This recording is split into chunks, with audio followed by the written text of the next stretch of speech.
Monitoring your baby's heartbeat is a beautiful way to connect with your little one during pregnancy.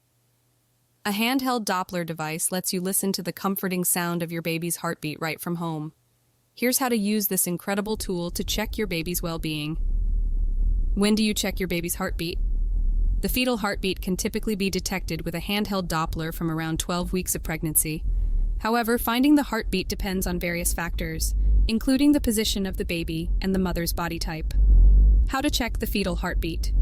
Begin by finding a quiet place where you can relax. Apply ultrasound gel to your lower abdomen. This helps conduct the sound. Turn on the Doppler and place the probe on your abdomen. Gently move it around your lower abdomen. Start from the pubic bone and move upwards slowly.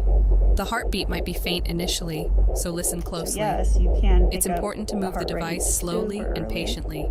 Sometimes, finding the heartbeat can take time. How to interpret the result of the Doppler. A baby's heartbeat is usually much faster than an adult's, ranging from 110 to 160 beats per minute. If you need clarification on what you're hearing, don't hesitate to seek advice from your healthcare provider. Checking your baby's heartbeat with a handheld Doppler can be a wonderful way to bond with your unborn baby and provide reassurance. However, it's essential to use it as a complement to, not a replacement for, regular prenatal checkups with your healthcare provider. I wish you a happy and healthy pregnancy. Thank you.